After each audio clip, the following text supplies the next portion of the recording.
vous allez bien et bienvenue sur ma chaîne.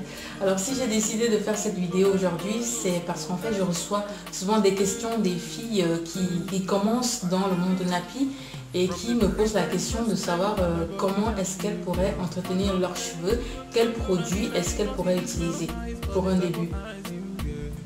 Des fois je reçois même des questions des hommes souvent qui aimeraient donner des conseils à leurs femmes. Donc c'est pour ça que j'ai eu envie de faire cette toute petite vidéo de quelques minutes. Donc la question c'est comment prendre soin de ses cheveux naturels. En fait j'avoue que c'est une question un peu facile, mais la réponse franchement n'est pas du tout évidente. Il y a tellement de possibilités, il y a tellement de manières de faire, il y a tellement de produits capillaires qu'on peut utiliser. Il y a tellement de littérature sur la question que des fois quand on débute, franchement on ne sait vraiment pas par où commencer. Pour répondre à cette question, je ne sais jamais comment répondre à la question parce que c'est pas facile. Non, c'est pas aussi simple que ça. Pour faire vraiment très simple, pour répondre à la question de comment prendre soin de ses cheveux crépus, comment rendre, parce que la question comment prendre soin de ses cheveux crépus, ça sous-entend comment rendre ses cheveux crépus plus malléables. Moi, c'est ce que je comprends. Il n'y a pas de miracle hein, pour rendre ses cheveux crépus un peu plus souples, un peu plus malléables. Le secret, c'est vraiment l'hydratation. Quand je parle d'hydratation, je parle d'hydratation à l'intérieur comme à l'extérieur. À l'intérieur, c'est-à-dire il faut boire 1,5 litre d'eau au moins par jour. À l'extérieur, ce qu'il faut faire, c'est il faut vraiment, le secret c'est de l'eau. Je peux pas vous dire, je peux pas vous mentir en vous faisant croire qu'il y a des trucs, qu'il y a des produits plus recommandés que de l'eau. Franchement, le secret c'est de l'eau. Il faut hydrater ses cheveux avec de l'eau. Je vais lire mes notes. Avant de peigner ses cheveux crépus, faut les hydrater un petit peu. Étant donné que l'eau de robinet contient beaucoup de calcaire, moi je conseille de mettre de l'eau de source dans laquelle on rajoute un produit qui va par exemple maintenir l'hydratation. Alors moi je mets de l'eau de source et de la glycérine végétale parce que la glycérine végétale elle permet de conserver un peu plus longtemps l'hydratation. Si vous n'avez pas de glycérine végétale, vous pouvez mettre autre chose, hein. Vous pouvez mettre du jus d'aloe vera. Il y a des filles aussi qui mettent des huiles végétales. Bon, moi j'évite de mettre des huiles végétales parce que en fait ça me rend les cheveux un peu trop gras. Donc voilà, la glycérine franchement c'est juste parfait pour moi. Vous pouvez également utiliser des produits, des lotions capillaires qui puissent rendre vos cheveux un peu plus faciles à coiffer.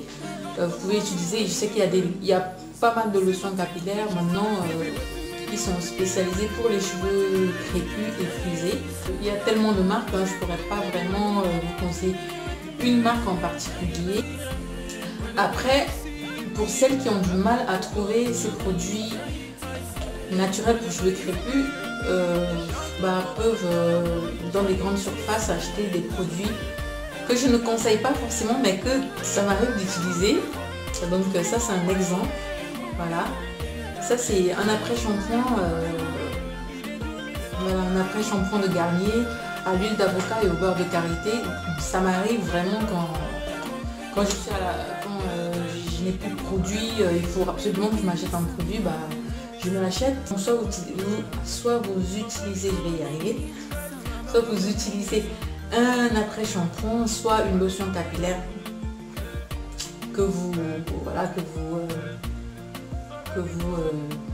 mettez sous vos cheveux avant de les démêler en fait. Ce que je voulais dire aussi, c'est éviter d'utiliser des peignes à dents serrées qu'on utilisait sur nos têtes quand on était petit et quand on pleurait parce que ça faisait mal. Et non seulement ça nous faisait mal, mais ça nous abîmait les cheveux. Donc moi je vous conseille d'utiliser, voilà, ça c'est vraiment le peigne à dents large. Ça c'est l'outil indispensable d'une Nappy. Donc utiliser ce peigne là, ça vous casse moins les cheveux, c'est beaucoup plus simple à peigner et puis ça vous fait pas mal et voilà, c'est agréable pour le peigne et pour vous. Qu'est-ce que je voulais dire d'autre? J'ai aussi souvent des questions de filles qui sont en train de passer au naturel, en fait. Et qui me demandent, mais comment est-ce que je fais? Comment est-ce que j'ai les cheveux trop durs? J'ai envie d'abandonner, machin. Et c'est souvent des filles, en fait, qui ont deux textures de cheveux sur la tête. Voilà, elles ont les repousses des cheveux avec du défrisé au-dessus. Et franchement, pour être passée par là, je peux avouer que c'est vraiment le pire moment de ses cheveux. Moi, je ne conseille vraiment à aucune fille de garder deux textures de cheveux sur la tête parce que c'est là où c'est très très difficile à gérer, quoi. J'ai commencé au début, j'avais déjà des longs cheveux et j'avais pas envie de les couper. Je me voyais pas du tout, avec les cheveux courts, et j'ai fait une transition aussi. Et 3, 4, 5 mois après, j'avais envie d'abandonner parce que c'était très difficile. C'était très très difficile. J'étais tentée de redéfriser. Mais heureusement, j'ai persévéré et j'y suis arrivée. Mais s'il fallait refaire la chose, je pense que j'aurais tout de suite fait le Big Shop parce que le Big Shop, quand tu fais un Big Shop, tes cheveux poussent beaucoup plus facilement. En fait, c'est moins encombré et voilà, ça respire mieux, quoi. Pour les filles qui me demandent comment faire pour faire pousser ses cheveux, j'ai envie de répondre aussi, franchement, il n'y a pas de miracle non plus. S'il y avait un produit qui existait et qui faisait vraiment pousser les cheveux de manière spectaculaire, je pense que tout le monde serait au courant. Donc, ce que je peux dire par rapport à ça, c'est le secret, c'est vraiment l'entretien des cheveux. Quand vous entretenez correctement vos cheveux comme il faut, le cuir chevelu, il respire, les cheveux poussent beaucoup plus facilement. C'est logique, en fait, il n'y a vraiment pas de miracle. Après, il y a des huiles qui stimuleraient la pousse des cheveux. On parle beaucoup de l'huile de ricin ou l'huile de carapate qui fait pousser les cheveux. Bon, l'huile de ricin, c'est une huile que j'utilise tout le temps pour mes bains d'huile, c'est-à-dire toutes les 2 ou 3 semaines. Je ne peux pas vraiment dire que je ne sais pas si c'est ça qui a fait pousser mes cheveux. Quand on utilise de l'huile de ricin ou pas, de toute manière, les cheveux ils poussent.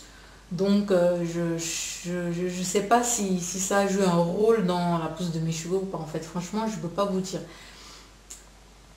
Tout ce que je peux dire, c'est que je l'utilise parce que ça me renforce les cheveux et je l'utilise aussi pour mettre sur mes pointes. Parce qu'avant, quand je faisais ça, quand je tirais dessus, j'avais un tas de cheveux qui partaient. Donc pour la pousse, prenez soin de vos cheveux. Faites vraiment attention au cuir chevelu. Il faut que ça reste tout le temps propre pour que ça puisse respirer. On conseille également de faire des massages de cuir chevelu parce que ça permet de stimuler. En fait, quand vous massez, vous stimulez voilà, la circulation sanguine et donc ça favorise la pousse de vos cheveux. Ça, c'est tout ce que je pourrais dire. Voilà, j'espère que la vidéo vous aura plu et à la prochaine. Salut les filles! C'est le monde, les sentiments, mais non, je ne passerai plus un instant loin de toi. Je te suivrai où tu voudras jusqu'à ce que j'en perde le nord. Je te dirai encore et encore que ma vie n'a plus d'importance quand mon corps s'éloigne de ton corps.